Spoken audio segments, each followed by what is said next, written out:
Sebagian orang beranggapan Ratibul Haddad ini adalah amalan mingguan, sehingga hanya dibaca saat mau buka majelis ta'lim.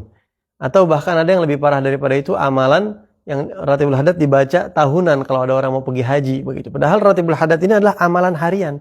Zikir-zikirnya Nabi Muhammad anjurkan yang di dalamnya itu memang amalan-amalan harian. Karenanya Al-Imamul Haddad dan juga para muhibbinnya di saat itu mereka membaca setiap hari, setiap malam.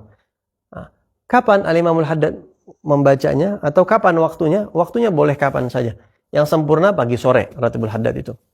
Tapi yang biasa diamalkan oleh Al-Imamul Haddad dan juga oleh orang-orang pada saat itu, beliau membacanya setiap setelah sholat Isya, habis sholat Isya. Jadi habis sholat Isya baca itu.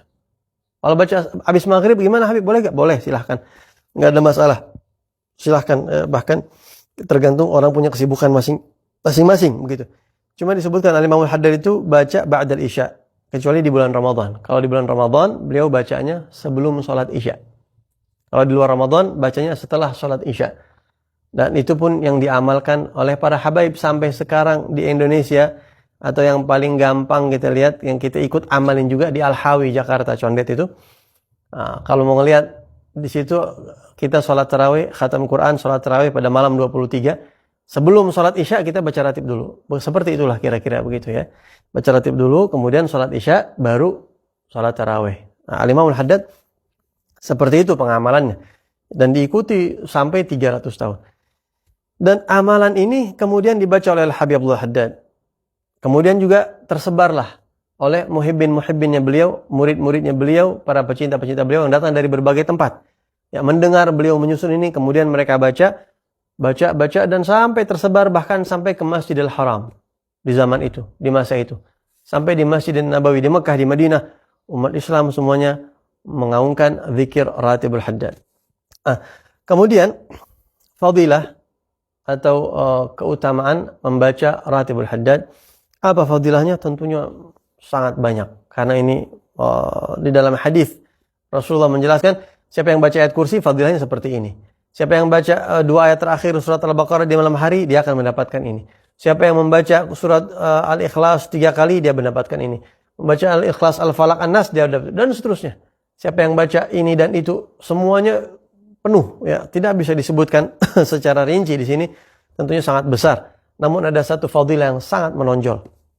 Yaitu yang sering disampaikan oleh para ulama kita, bahwa Imam Haddad mengatakan, man wadhaba ala qiraati ratibi hadza ruziga husnul khatimah. Al-Imam Haddad mengatakan, siapa orang yang rutin mengamalkan ratib aku ini, atau ratib ini, susunan zikir ini, maka dia akan dianugerahi oleh Allah wafat dalam keadaan husnul khatimah. Kalau akidah sudah dijaga, orang kalau akidahnya bagus, dia akan wafat husnul khatimah. Ya, walaupun banyak fadilah yang lain, bisa untuk mengabulkan hajat. Ya, kita punya hajat, sebagian orang punya hajat, baca Ratibul Haddad, tawasul kepada Allah dengan Ratibul Haddad, Allah gabulkan hajatnya. Dan itu sangat banyak. Ada orang yang sakit, baca Ratibul Haddad, ditaruh air di depannya, kemudian diminumkan airnya, sembuh dengan izin Allah Subhanahu wa taala. Ada orang punya masalah, dibacakan Ratibul Haddad, clear masalahnya. Ada orang yang terancam, dia baca Ratibul Haddad, hilang ancamannya. Hampir semua hajat, semua kebutuhan manusia itu terselesaikan dengan zikir ini. Karena memang susunan zikir ini isinya satu persatu memiliki fadilah-fadilah yang sangat luar biasa. Sehingga menjadi sangat ampuh untuk mengabulkan hajat orang yang membacanya. Bahkan bukan hanya itu, ada satu tambahan mungkin ini bisa kita amalkan.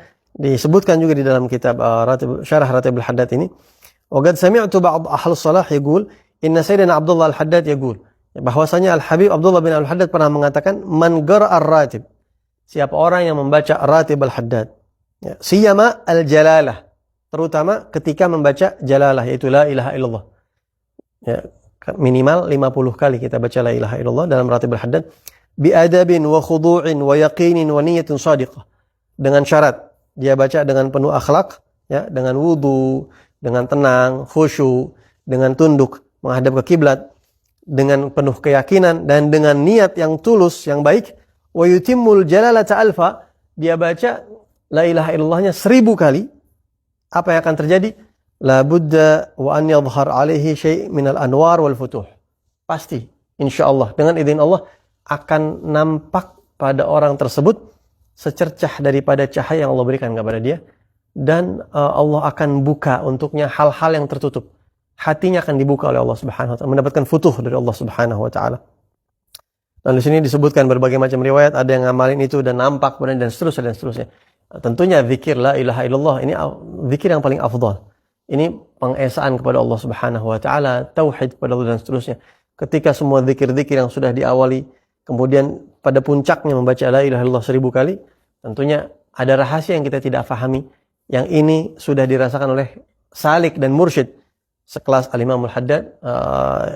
Mudah-mudahan kita bisa mengamalkan itu semuanya insyaallah. Amin ya rabbal alamin. Tentunya masih banyak hal-hal yang berkaitan dengan Ratibul Haddad yang bahkan yang kita alami di zaman-zaman sekarang, yang kita lihat, yang kita temukan cerita-cerita daripada saksi langsung orang yang mengalaminya, yang kita rasa itu tidak perlu diungkap, tapi tinggal bagaimana kita bisa istiqamah mengamalkan ini, mengajarkan Ratibul Haddad ini khususnya kepada anak-anak kita, kepada keluarga kita, tentu terutama di zaman sekarang yang fitnah sangat luar biasa. Begitu banyak godaan yang mengoyak akidah kita, mengoyak agama kita, merobek-robek benteng Islam kita. Begitu banyak ujian, ajakan maksiat, syahwat yang luar biasa. Ratibul Haddad ini adalah salah satu solusi yang diberikan oleh Imam Al-Haddad, yang Allah Subhanahu wa taala terima, Allah izinkan dan Allah berkahi ratib ini sehingga 300 tahun lebih. Kurang lebih 300 tahun bacaan ini langgeng dan menyebar ke seluruh penjuru dunia. Kalau ini tidak diridhoi oleh Allah Subhanahu wa taala, tidak mungkin akan langgeng seperti ini. Dan terutama orang-orang yang memang memiliki cahaya, memiliki mata batin yang tajam, mereka ketika melihat Ratibul Haddad, mereka langsung mengakui dan angkat tangan, menghormati bacaan ini. Satu keuntungan, satu keberuntungan dari Allah Subhanahu wa taala, kita di orang-orang yang datang belakangan, hidup di zaman belakangan, dihadirkan bacaan ini. Semoga kita bisa istiqamah mengamalkannya, dan insya Allah kita bersama beliau, bersama orang-orang soleh, bersama Rasulullah SAW, dengan mengamalkan ini kita kumpul bersama mereka insya Allah di akhirat dan juga di dunia sebelum di akhirat insya Allah. Amin ya rabbal alamin. Wal afu minkum. Wassalamualaikum warahmatullahi wabarakatuh.